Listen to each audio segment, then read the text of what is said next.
Very good day, my friends. Last time I did a video trying to work on some weaknesses in government and how they operate. I got some comments, and most of the comments was, I'm not dressed properly and blah blah blah. A lot of it was content related, and here's another one on Water Users Association, a big touted PPP project just after the year 2000. I worked with that project. I was one of the guys, they called us group promoters. I worked in Region 6 where there was like Blackbush, 5274 and Crabwood Creek. What I'm about to tell you is how governments lie for their own benefits. Now, my job there was to train people to manage the organizations. We were first, however, being trained by professionals, consultants from the US, and one guy I remember from Brazil, and his name was Rigoberto, another guy from the US, but those guys were all doctors in the same field. I remember Sasha, Minister of Agriculture then, touting water users as a project that's going to achieve self-management by the farmers. Farmers are going to be able to not have to ask government for X, Y, and Z, which is the objective of the project. By the way, the project was 22 million US dollars, or 4.4 billion Guyana dollars. That's a great. I'm certain that was included in whenever budget it was, which is how it is. But the idea is, after spending all this money, what did we get for it? And that's important. And why? That's also important. I must, just for the people that know, I was the guy who created the budgets, the working budgets, the documents that created water users in Blackbush, 5274 and Crabwood Creek. And I'm certain there are guys there that still would remember those days. We sat down over a few days and we figured out exactly how we're going to spend, what we're going to spend, and stuff like that. And I'm telling you this because you need to know that I have a knowledge base about water users. That's why I'm commenting on it right now and its weaknesses. Thank you. Just imagine, in 5 years' time, after water users was finished, the objective was that the pumps would be managed by the people themselves with inputs from government from time to time. That's the pumps. And we know, like, even up to recently, I saw a whole lot of guys, Rousseau and them, going to the region begging the REO for fuel. Truth is, that has been happening 20 years ago, before water users, long before. And one of the problems that you would not have had is that if the water users were involved in the procurement of fuel, they would have ensured that the fuel reached the destination. A farmer wouldn't steal from himself. That's almost impossible. So all you had to do was send farmers' representatives to where you're purchasing the fuel, ensure that the right amount of fuel is in the shipment. And yes, I am suggesting that up to this day, the fuel that leaves the place or the port doesn't get to the pumps, or if it does get to the pump, it probably didn't leave the port in the first place. And those are areas of corruption that has been there for many years ago, 30 years maybe. They were inherited. It's not going to stop unless somebody wants to stop it. Now, that was the objective of this private water users association kind of thing, and it was supposed to work.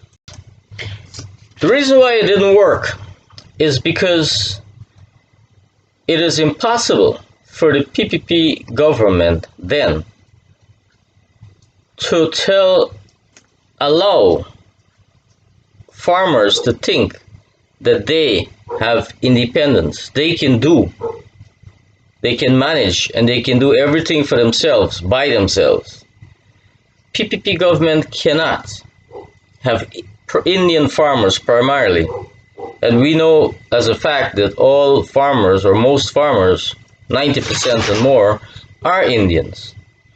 So what happens is the PPP has to create a level of dependency of these farmers on the government so that the relationship stays put and PPP gets elected by these very dependent farmers, because their perception is that they cannot farm without government's help. So why did PPP then take a loan of $22 million? I'll tell you what happened with it. PPP prefers then to have farmers suffer rather than put a system in place that would work for the people who own the properties to contribute to the coffers, so you have money to pay for the services. People who understand rice farming will understand that their rate per rent for rice lands is like $10,000 to $15,000 per acre. The rate that government charges for service, or I remember when I used to be overseer, the rate that we used to charge for service was $1,000 per acre, which is very insignificant. The people, the farmers, always, the guys who farm the land always pay the rent, because they wouldn't get to farm the land again if they don't pay the rent. But the people that collect $10,000 to $15,000 per year per crop, per crop, $10 to $15 per acre per crop, that's every 6 months, that's like $30,000 a year. They don't pay the money for the services. But the government don't worry about it. The government wants the Indians to understand that money will come from government through the Ministry of Agriculture, and that's paid by taxpayers in general in Guyana. But the whole idea is farmers must understand their dependency on the PPP government, so the support must always be there. They don't care if they had to take $22 million and throw it away. As long as you can vote them back in power, that is the objective. That's the way I see it. Tell me why not. Before water users came, the collection of rates and taxes, because the implementation of laws still isn't proper, was below 50% and still is below 50% per annum. Which means that if you say you're going to do X, you only can do half of it. Alright? We still have flooding in rain season because the outfall channels are having issues. And we still have no water, some water, late water for rice cultivation because the pumps aren't working, or if the pumps aren't working, the fuel is late, or the REO didn't sign some requisite document requiring fuel, especially probably now because they're not so prone to do the same things that you would have done in a PPP situation.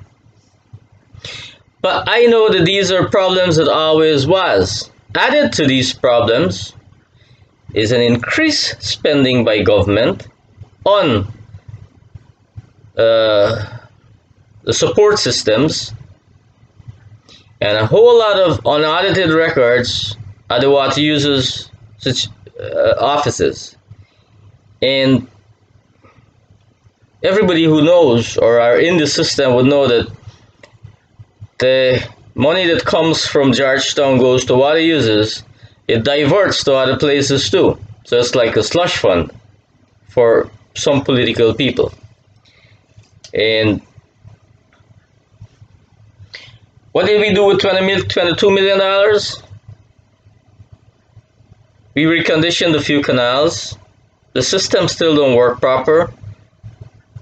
We trained some staff then and paid them salaries and traveling and whatever, running around, get the whole project together. Big thing, $4.4 billion in expenditure, big project. We paid the consultants, foreign consultants, and we had plenty of meetings and lots of food, which I partook of quite a bit. But what did the farmers get? A name. Water Users Association. They're not privately managed, and government decides. As a matter of fact, I know about PP operatives that make sure that, you know, the PP in there are kind of selected sensibly. So they're all PPP people kind of in the thing. So it's never going to be privately managed. There's a wasted $22 million. The only objective that has been achieved is that Indian farmers have an increased dependency on the PPP government, especially now that there's a next government in power. They could sabotage some things here and there and say, you see what? These guys don't like you. We love you. But that's up to you. You decide if PPP loves you or not. And thanks for listening. And I will be doing more videos on weaknesses in government. Thank you for listening. And a very good day to you. Bye-bye.